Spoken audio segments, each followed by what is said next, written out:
debating these sons of bitches. I'm out there on these right-wing shows, so I'm not scared to do that. Where the hell is the Democratic Party? Where's our equivalent of Turning Point USA? Newsom's team doubled down, repeating the snack-size slap on X. Joe Rogan is a snack-sized podcaster who can't stop talking about me. Obsessed? Crush? No thank you. But is too scared to have me on and let his audience hear the truth. He's talking some shit on Twitter. I know. It's like, you think that's going to work? Like, that's so stupid. Like, this is such a bad look. It's such a bad choice. There's a little desperation in it. But it's just stupid. It's like, this is a bad strategy. Like, I probably would have had him on. Yeah. But now I'm like, nah, what are you doing? There is a fun version where you just do it and cook them. You know? Joe Rogan exposed a simmering scandal on his massive platform.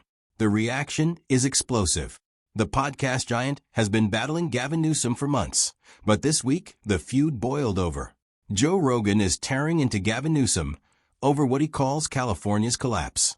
And after what came out, it's hard to see Newsom escaping this political storm without damage. Joe, why won't you have me on the show? He won't have me on the show. It's a one-way. And he has guests coming and attacking and bashing, but he will not have me on the show, period. Full stop. He should have me on the show. He's known as a polished, media-trained pro. Quick on his feet, smooth when he speaks, and rarely caught off guard. But critics say that polished image hides a pattern. Long answers, dramatic hand gestures, and word salads that sound smart but leave people wondering what he actually meant. Supporters call him a visionary progressive leading a huge and complex state. Critics see him as the face of California's economic struggles and social chaos, pointing to rising costs, businesses leaving, and public safety concerns as evidence. Sitting across from Joe Rogan isn't just another podcast. It's a high-stakes showdown in front of millions. And Rogan doesn't ease up. He takes apart Newsom's arguments hard. You can't ruin a city and then go on to ruin a state and say, guys, that was just practice. I know. Once I get it as a president, I'm going to fix it. Fix it all. I mean, it's so crazy, but he's such a great politician. I mean, No, he's not. so smooth. He's Oh, you not, don't think though. so? No, I think he's terrible. Rogan attacking Newsom's job performance in California. You have the highest unemployment. Yeah. You have the highest homelessness. Look at it with Hollywood. You had- Money's missing. You killed Hollywood. Like, know. Hollywood doesn't exist anymore. It's literally gone. Newsom responding to Rogan on X, posting California is the fourth largest economy in the world, but number one in manufacturing, farming, new business starts, tech and VC investments, Fortune 500 companies, public higher education. I could continue. Invite me on anytime, Joe Rogan. Today, critics point to rising homelessness, tangled bureaucracy, and ongoing struggles to handle devastating wildfires. Many argue that Gavin Newsom's biggest accomplishments were already underway long before he became governor. California didn't suddenly become the world's fourth largest economy overnight. It was already a powerhouse. Its leading agriculture industry, decades of infrastructure, innovation, and private enterprise had already built the foundation. That's why some analysts say true leadership isn't about inheriting success. It's about protecting it and making it better. For them, the issue isn't past momentum. It's whether California is being led the right way right now. It was all that before you were there. It was all that forever. It's because the weather's perfect, man. It has nothing to do with you. Newsom's team posting this photo on X, writing that, quote, little Joe is snack size because he can't handle full-size debates. I'm not afraid to go. I'm punching Joe Rogan, okay? That's not used to that. And he's going to dismiss it. He's going to laugh it off. I mean, tough guy, all that. But he's going to have me on. To them, that move spoke volumes. As the pressure grew, critics say Gavin Newsom shifted from addressing issues to taking personal shots at Joe Rogan, avoiding the actual arguments. In public debates, name-calling is often seen as a last resort tactic when someone feels trapped or can't win on substance. Instead of answering Rogan's criticisms, Newsom allegedly targeted Rogan's credibility and character. Supporters may see it as pushing back against unfair attacks, but critics say it's part of a pattern. When the pressure rises, attack the messenger.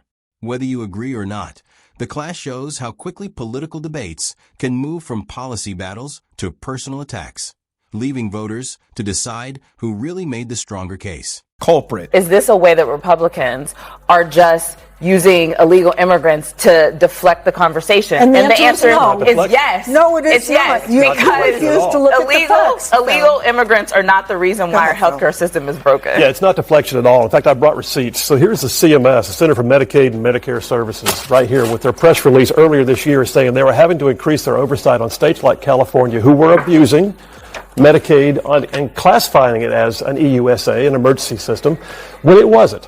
You've got the average state spends 5% of its Medicaid roughly on emergency services. California, 35 to 40%. Why would that be? Because California passed a state law that says we will fund Medicaid for illegals, and then, oh, by the way, we'll raise our provider taxes, and then, oh, by the way, we'll use that as a match to draw down federal funds. And they're using this whole cavitation process. An accounting trick to put it on the taxpayer. Money is fungible, and California's loophole is abused. For them, it's never about money.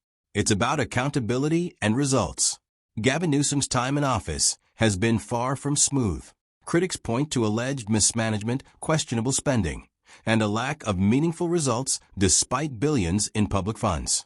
Take California's high-speed rail project. Once promoted as a game-changing plan, skeptics now see it as a symbol of delays, rising costs, and limited progress. The homelessness crisis tells a similar story. Billions have been spent, yet tents and encampments still line cities across the state. Water management issues, recurring droughts, and aging infrastructure leave critics asking whether planning has ever matched the scale of the challenge.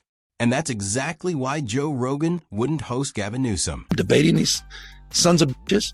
I'm out there on these right-wing shows, so I'm not scared to do that. Where the hell is the Democratic Party? Where's our equivalent of Turning Point USA? Newsom's team doubled down, repeating the snack-size slap on X. Joe Rogan is a snack-sized podcaster who can't stop talking about me. Obsessed? Crush? No thank you. But is too scared to have me on and let his audience hear the truth. He's talking some on Twitter. I know. It's like, you think that's going to work? Like, that's so stupid. Like, this is such a bad look. It's such a bad choice. There's a little desperation in it. But it's just stupid. It's like, this is a bad strategy. Like, I probably would have had him on. Yeah. But now I'm like, nah, what are you doing? There is a fun version where you just do it and cook them. You know? For Rogan's fans, that moment was a complete mic drop. One of those moments people don't forget. They believe if Gavin Newsom ever appeared on the show, it wouldn't be another scripted media stop. It would be a high-stakes, unscripted showdown before millions of viewers. No teleprompters, no polished press events, just long-form conversations where every answer gets examined. Critics believe Newsom's habit of long, carefully crafted responses could backfire badly. Rogan pushes harder, circles back, and asks follow-ups until every angle gets explored. In that setting, wandering answers can fall apart quickly. The real twist? Instead of Rogan tearing him apart, Newsom might unravel on his own, explaining too much and losing control of the narrative before the interview is even over. Governor Newsom has repeatedly said that Democrats need to do a much better job attracting men, especially young men who are often drawn to podcasts. And Aaron, nobody does that better than Joe Rogan. His interview with then candidate Trump last year got 60 million views on YouTube alone. Critics say Gavin Newsom's strategy mirrors a broader approach some Democrats used in recent elections. The plan was simple. Stay aggressive, draw sharp contrasts, and target opponents, especially Donald Trump, to energize supporters and influence undecided voters. The hope was that constant attacks would weaken rivals and strengthen support. But critics argue it backfired. Instead of persuading undecided voters, it deepened divisions and reinforced existing loyalties. For many people, the nonstop attacks sounded more like noise than persuasion. Policy and vision were drowned out by personality clashes. Observers who noticed the pattern warned that Newsom risks falling into the same trap, focusing on critics instead of addressing major issues. In politics, they say misunderstanding public sentiment can leave lasting damage far beyond any single soundbite. It was never on my bingo card. I didn't grow up saying, one day I'll be this person. It's not a photo on the wall of me meeting someone. There are people that think that you were that way back in the day. I think well, that's a whole deeper conversation of perception versus reality. And I have a lot of work to do on that. And I'm going to be doing a little more of that with this book. And now it sounds like, oh, here, he's got a book. Of course he's running. Yeah. But truly, I've got a book that I'm putting out early next year, that I've been working on for 4 or 5 years, because I can't take the perception of me versus the reality of what I experienced growing up and my own childhood and my own experiences. So I'm trying to shapeshift that from my perspective, not everyone else's. What's the biggest misconception about you? I just think this notion, I don't know where, I know where it comes from, but I think this notion of the silver spoon, I was born into great wealth and privilege, and it's quite the contrary. His godfather was one of California's wealthiest and most influential figures. In moments like this, critics argue Gavin Newsom seems eager to reshape his own story, promoting a self-made image that conflicts with how many voters see him. The reality is that he didn't exactly rise from nothing. His family wasn't extremely wealthy, but they weren't struggling either. He had access, education, and valuable connections, giving him a significant advantage, a point critics often raise.